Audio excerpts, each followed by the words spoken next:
Nafarroko ekonomia 4% hazi zen azken hamarkadan pertsona migratzaileen ekarpenari esker.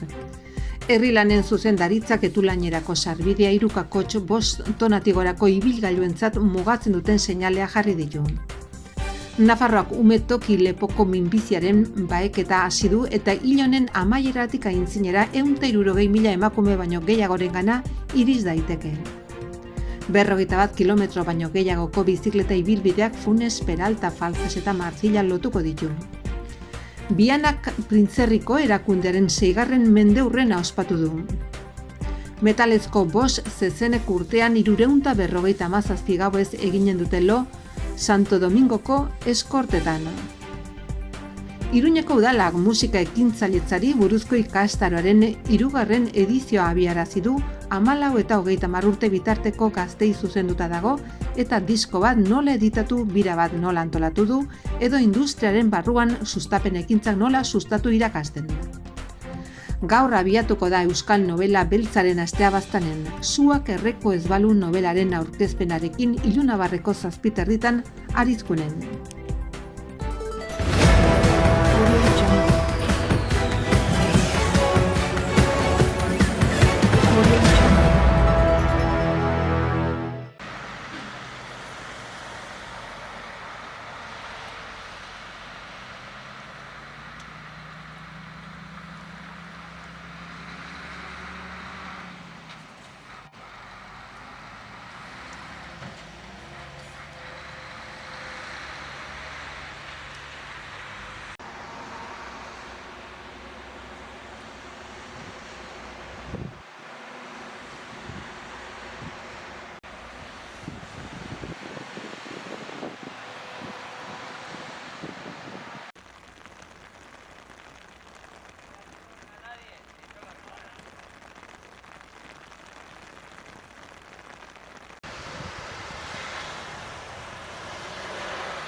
Nafarroko Foru Komunitateak migratzaileentzako zerbitzu publikoetan inbertitzen duen euro garbi bakoitzeko foru ekonomia 2 euro gehiago aberasten da. Hori da, Nafarroko gobernuak aurkeztu duen Nafarroko Foru Komunitateko persona migratzaileen eragin ekonomiko eta demografikoari buruzko txosten zabalaren ondorio nagusitako bat. Red 2 aholkularitza enpresak modu independentean egin du txostena.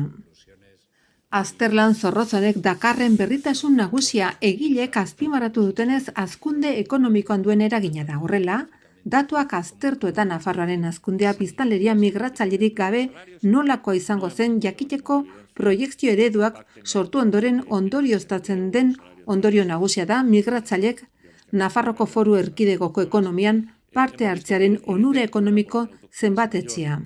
Barne produktu gordinaren 4% hazkunde gehigarria izan zela 2013 eta 2021 urte artean. Nafarroko gobernuak herri lanen eta azpiegituren zuzendaritza nagusiaren bidez, etulainera sartzea 3,5 tonatik gorako ibilgailuei mugatzen dieten seinalea jarri ditu. Modu horretan GPS sistema batzuk gomendatuta, 121 errepidetik herrira oker etortzen diren kamioien arazoa konpontzea aurrikusten da izan ere, azken aldian kamioi batzuk harrapatuta geratu dira Etulaingo kale estuetan. Osasun departamentoak urtarrilaren bukaeran hasiko du umetoki lepoko minbizia goiz detektatzeko populazio programa. 35 eta 65 urte bitarteko 162.625 emakumeri zuzenduta dago eta baek eta froga primarioa giza papilomaren birusa detektatzea izango da. Emakume guztiek hurrengo 5 urtetan gutun bat jasoko dute. Tartean, arabera mailakatua etxean lagin bat hartzeko gonbitarekin eta jarraibidekin autotoma. Dena den, profesional batek lagin hartzeko hitzordua eska dezake, erreferentziako sexu eta ugalketako osasun zentroan. Autotoma da duela gutxi partaidetza handiarekin eginiko pilotajean erantzun onena jaso duen prozedura eta jadanik herritarrentzat ezagunak diren beste baeketa batzutan ere adibidez kolon eta ondesteko minbizian erabili ohi den sistema bada. Lehen arreta paper garrantzitsua betetzen du detekzio goiztiarraren programetako sensibilizazio eta irisgarritasun arloetan. Emakumentzat eskura jarriz autotomaren laginak entregatzeko osasun naiz konsulta zentroak. Osasun maila guztien arteko lankidetza oinarrizkoa da markatutako helburua lortzeko. Esaterako, umetoki lepoko minbizi kasuak murriztea.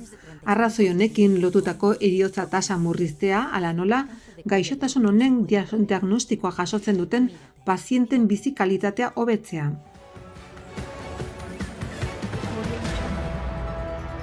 Berrogeita bat kilometro baino gehiagoko bizikleta ibilbideak Funes, Azkoien, Falzes eta Martzilla herriak lotuko ditu. Hala iragarri du Lurralde Kohetsiorako kontseilaria Bernardo Zirizak bizikleta ibilbide egingo den eremura egindako bizitan.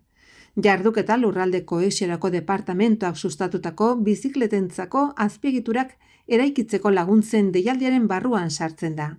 Eta 42.567 euroko inbertsio izango du. Hoietatik 360.000 euro Nafarroko gobernua finantzatuko ditu eta gainerako inplikatutako udalen kontura izango da.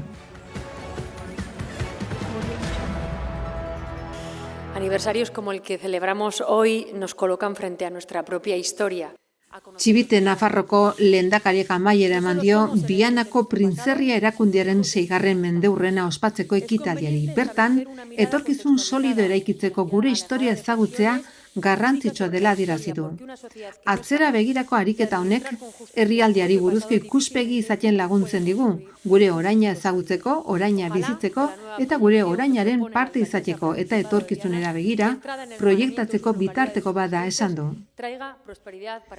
Bianako kultura etxean egin den ekitaldian presidente Zezik Unai Ugalde, Nafarroko Parlamentuko presidentea, Jose Luis Arasti, Espainiako gobernuak Nafarroan duen ordezkaria, Yolanda González Bianako alkate eta Printzerriko udaletako alkateak ere izan dira.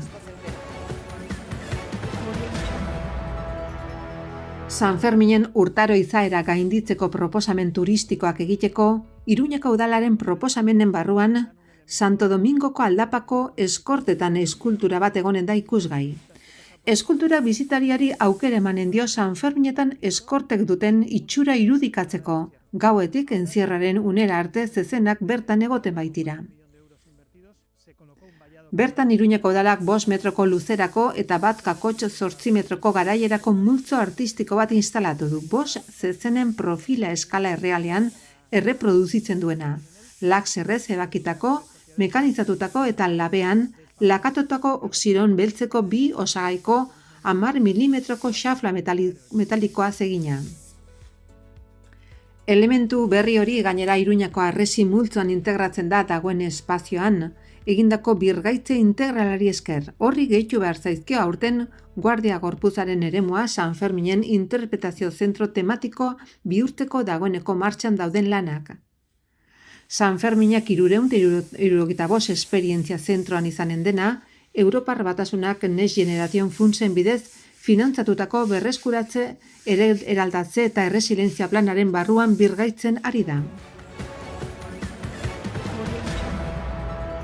Iruñeko udalak gazte sailaren bitartez musika ekintzailetzako 3. ikastaroan izen ematiko epea zabaldu du. Ikastaro honek tokiko musika taldei laguntzeko estrategiaren barruan musika industriaren alderdi garrantzitsuak ezagutzeko aukera emango du. Hala nola disko bat editatzeko eta aretoetan bira bat antolatzeko lehen urratsak. Nola promozionatu eta jaialdietan parte hartu. Egile eskubideak nola kudeatu eta bar. Edukia parte hartzaileen esperientziaren arabera egokitu daiteke. Ikastaroko 20 orduak 2 orduko 10 saioetan banatzen dira. Asteartetan, arratsaldeko 6-etatik 8-tara, urtarrilaren 31-tik apirilaren 4, Gazteriaren etxean. Zikloa amaitutakoan banda bat eta entzulengana iristeko kanpainak nola sustatu aztertuko da batez ere sare sozialen bidez. Kontzertu edo bira posiblei begira bira bat antolatzeko debaldezko baliabideak eta alderdi tekniko eta legalak aztertuko dira. Industriako aktorek ere parte hartuko dute, artistak, aretoa, jaialdiak, erakundeak, diskoetxeak eta kontratazio agentziak, eta hoien funtzioak baita sorkuntzarako, ediziorako, edapenerako eta biretarako laguntza publikoak ere. Gaur abiatuko da Euskal Nobela beltzaren astea Baztanen. Idazlekin solasean, Suak erreko ez balu nobelaren aurkezpena egingo du Eneko Barberenak Irbeltza bekaren irabazlearekin, Arizkungo medikoaren etxean izanen da, arratsaldeko 7:00. Urtarrilak 25 asteazkenean, Odol Beharbague agirtuko da egia eurea solasaldia eskainiko du Joseba Sarrionaindiak. Hau Anizko Mendiarte elkartean izanen da, arratsaldeko 7:00. Hortziralean urtarrilak 27, Kareletik Angel Lertxundiren filma emanaldia Iruritako gizarte bilgunean izanen da, arratsaldeko 7:00. Larunbatean urtarrilak 28 mai ingurua, Zurian beltz literatur itzulpenak eta itzulpozak Garazi Arrula eta Garazi Ugalderekin, Amaia Apalauzak gidatuan. Elizondoko Arizkunenea kultur etxean izanen da goizeko 11:00. Bazkaria Erratzuko elkartean ordu 2, liburu aurkezpenak Amaiur bat urtero Jon Alonsorekin, Euskalia Mikel Albarezekin eta Leonardo Ziatziaren Todo modo Gaizka Ugalde liburuaren itzultzailearekin. Hau Erratzuko elkartearen Bazkalondoan. Susmagarrien gaua izanen da, Baztaun Erratzun Barna iluntzean. Urtarrilak 29 igandean itzuli beltza gorpuz gorrituen solasa Oronozko aparkalekuan goizeko 11:00. Kontzertua, Zuri beltzean Ruper Ordorikarekin, Elizondoko Arizkunenea kulturetxean, arratsaldeko 7:00.